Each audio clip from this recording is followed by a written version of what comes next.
In this lesson, we're taking a look at how common scales are constructed, so we're going to go over the intervals found in major, minor and the pentatonic scales, and then I'll play you each scale while naming the interval so you can hear how they affect the overall sound.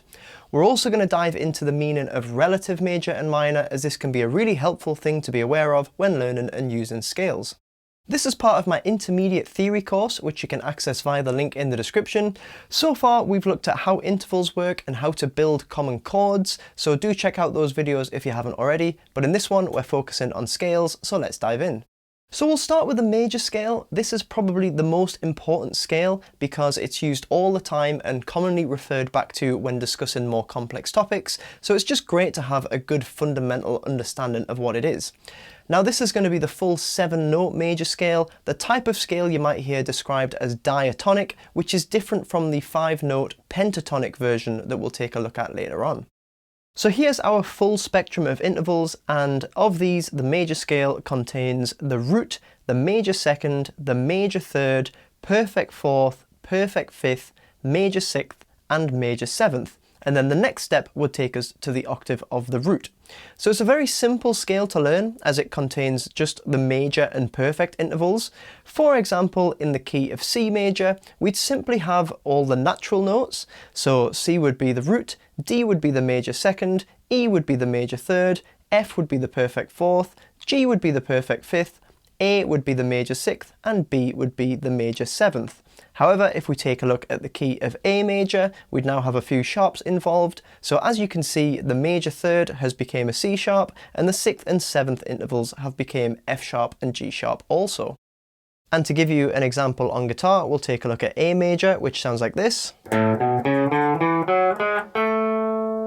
And interval wise, we've got the root note, the major second, major third, perfect fourth, perfect fifth, major sixth, major seventh, and then resolving on the octave of the root. And then we'd carry on into the second octave, so root, second, third, fourth, fifth, sixth, seventh octave.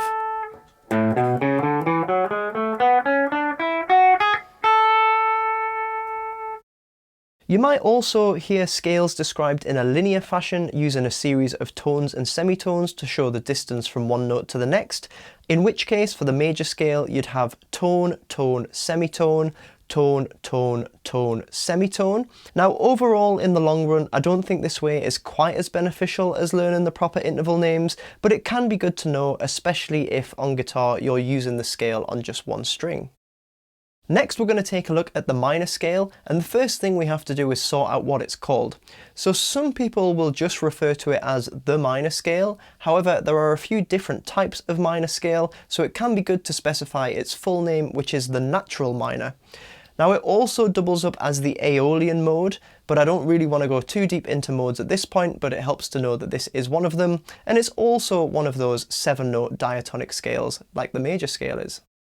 So the natural minor contains a root, a major second, a minor third, a perfect fourth, perfect fifth, minor sixth and minor seventh.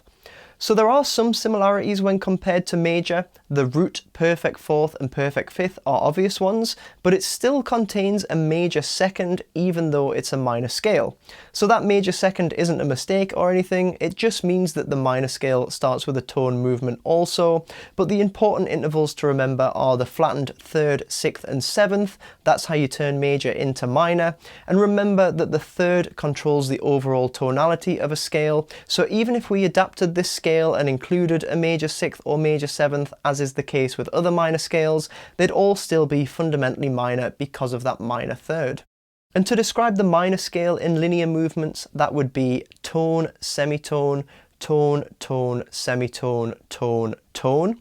So for example, in the key of C, a C natural minor scale would be C, D, E flat, F, G, A flat and B flat, and if we compare that to the C major scale from before, you can see that all that's changed is the flattening of the E, A and B, which are the 3rd, 6th and 7th intervals. And to give you a guitar example, we'll play A minor, which sounds like this. And interval wise, we've got the root, the major second, the minor third, perfect fourth, perfect fifth, minor sixth, minor seventh, and then the octave of the root. And then same intervals continue in the second octave, so root, second, third, fourth, fifth, sixth, seventh, root note. And actually in this position we can add an extra second and third on the top, because normally on guitar scales you just play as many notes as are available in that area of the neck. So if I play it up to the top and then resolve on the root, you would have...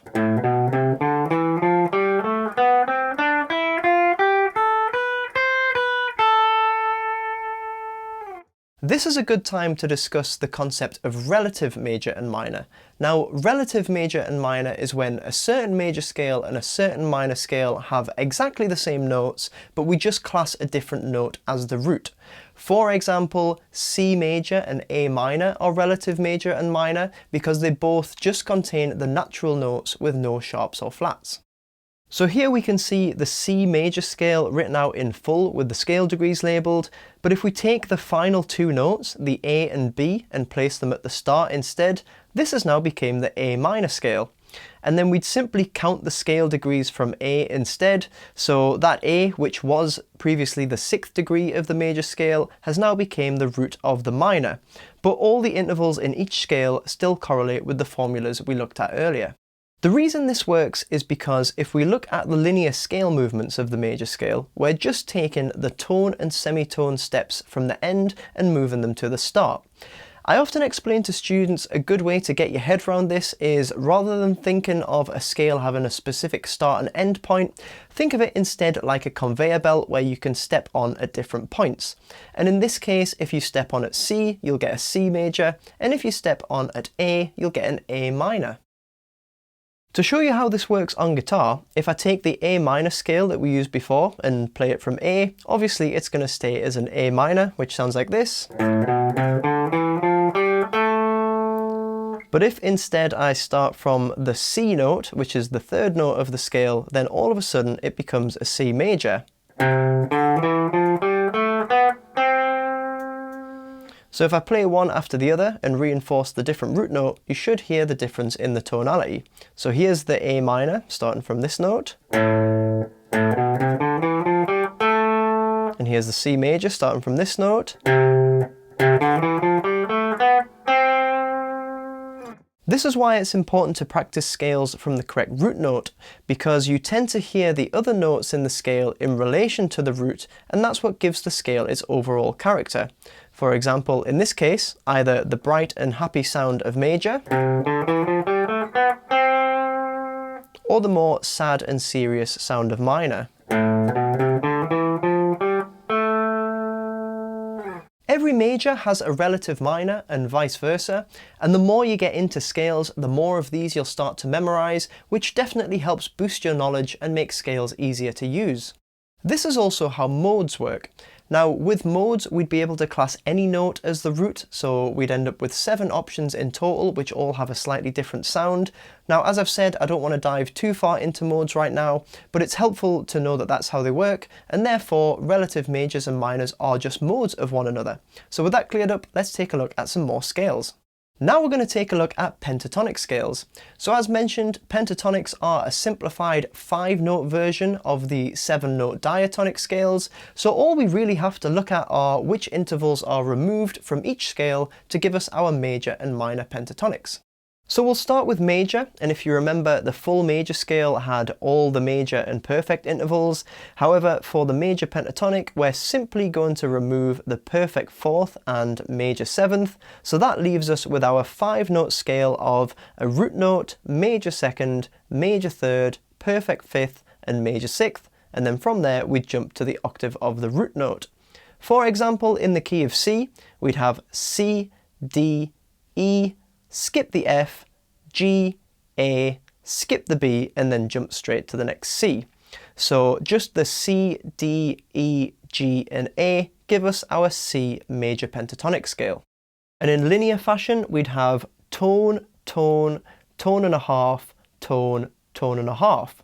So you might notice that both of the semitone steps are removed from the initial major scale, and this is what makes pentatonic scales so friendly and easy to use. Because when improvising or playing a melody, if you play a note that's a semitone away from a target note, it can really sound quite tense and clashy. So here, the clashy notes are no longer possible.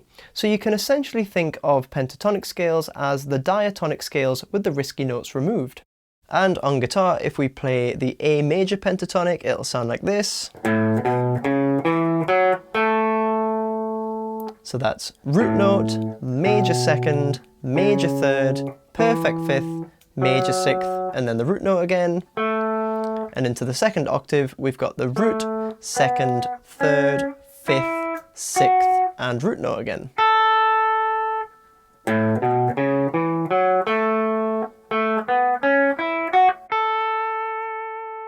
And finally, we're going to round off with the guitar player's best friend. It's the minor pentatonic scale. And once again, we're just going to be removing two notes, this time from the natural minor scale. So if you remember, we had root, major second, minor third, perfect fourth, perfect fifth, minor sixth, and minor seventh. And this time we're going to be removing the second and sixth degrees of the scale, leaving us just with the root, minor third, perfect fourth, perfect fifth, and minor seventh. These intervals make up our 5-note minor pentatonic scale, so a C minor pentatonic would be C, E flat, F, G, and B flat. And if we take a look at the A minor pentatonic on guitar, that sounds like this. So we've got the root, the minor third, perfect fourth, perfect fifth, minor seventh, and then the root note again. And then into the second octave, we've got the root, minor third, perfect fourth, perfect fifth, minor seventh, and then the octave. And we can also add an extra third on top. So if we play all of that.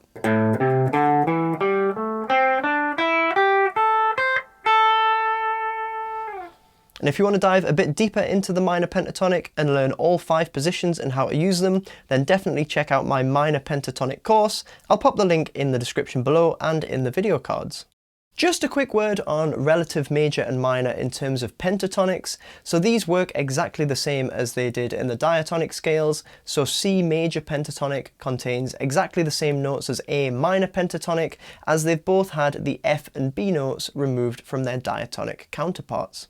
The only confusing part is that we'd refer to the removed notes as different scale degrees because of the different starting notes. So in C major, the F would be a fourth and the B would be a seventh, whereas in A minor, the B would be the second and the F would be the sixth. But when it comes to actually playing the scales, it's the same 2 physical notes removed for both.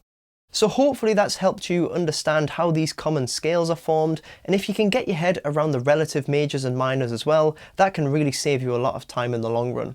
Now I know there's a lot to take on board here. I've tried as best I can to structure it step by step, but definitely don't be afraid to go back and re-watch these videos if it helps you make sense of everything.